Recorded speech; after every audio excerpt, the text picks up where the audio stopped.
La collecte des tiges de laurier destinées au voligeage des plafonds tataouis est effectuée à proximité des oueds. Celle-ci se fait généralement au printemps. On recherche les branches les plus droites possibles dont le diamètre varie entre 1,5 et 2 cm. Elles sont coupées à l'aide d'une serpe. Le malem débarrasse ensuite les longues tiges des petites branches terminales. L'écorce des branches est enlevée à l'aide de la serpette et toutes les petites aspérités en surface sont coupées et frottées au papier de verre ou avec de la fibrine de palmier. Les branches sont ensuite exposées au soleil durant 1 à 2 jours. Les teintures traditionnellement utilisées dans la conception des plafonds tataouis sont entièrement naturelles. Le rouge est obtenu à partir d'une terre argileuse dissoute dans de l'eau avant d'être appliquée à la surface de la branche.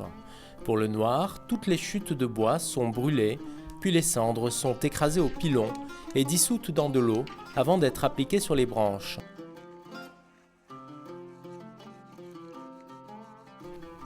Enfin, la couleur jaune-vert est la couleur naturelle des branches de laurier rose, après en avoir retiré l'écorce.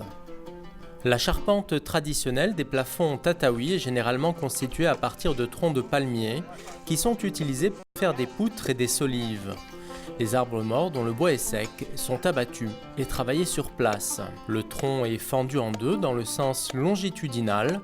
Pour cela, il est d'abord calé avec des pierres et les pétioles qui le recouvrent sont enlevées au niveau de son extrémité. Pour fendre le bois, un homme tient un coin à fendre bien verticalement en plaçant le tranchant de l'outil dans le sens du grain. Le malem enfonce par petits coups le coin dans le tronc à l'aide d'une masse. Il faut procéder par étapes et utiliser plusieurs coins à fendre en suivant toujours la même ligne séparant le tronc en deux parties égales. Un demi-tronc ou parfois même un tronc entier fait office de poutre. Pour les solives, qui sont plus courtes et de formes différentes, un quart de tronc suffit en général.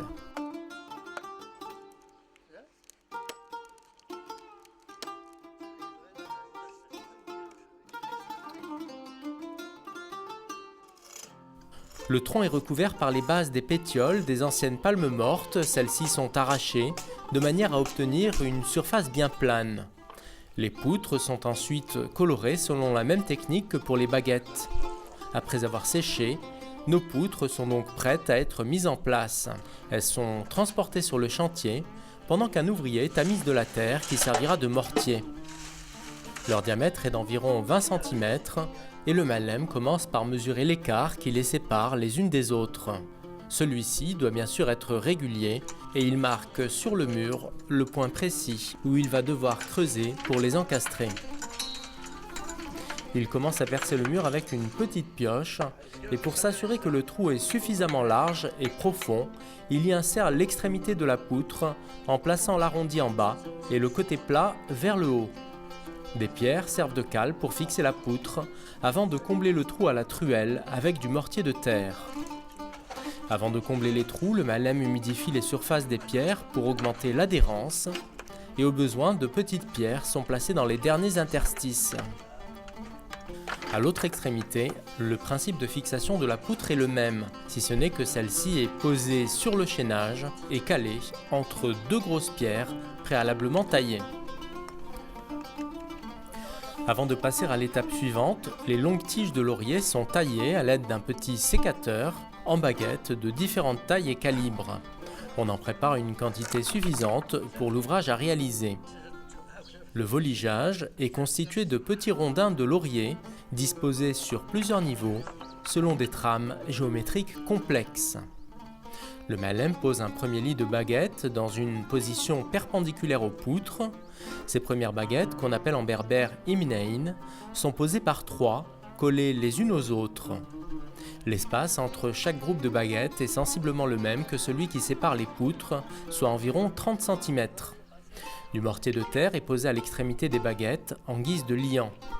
Après avoir laissé sécher le mortier, un second lit de baguettes est disposé.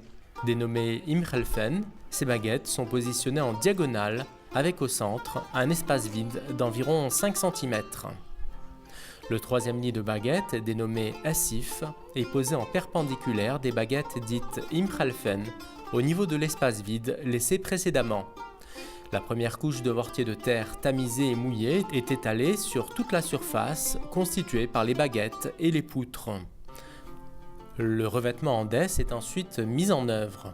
On étale sur la couche de mortier un lit de terre sèche constitué d'un mélange de tout venant et de terre argileuse.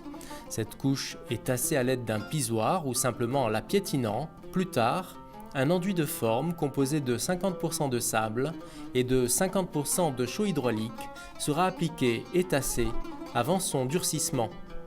Enfin, une dizaine de jours plus tard, en guise de finition, une barbotine de chaux artisanale sera appliquée sur toute la surface pour obturer les micro-fissures. Au lieu de travailler sur un chantier, le Mahlem réalise parfois la pose des baguettes directement sur un cadre en bois de la taille exacte du plafond auquel il sera destiné. Il s'agit là d'un travail strictement décoratif.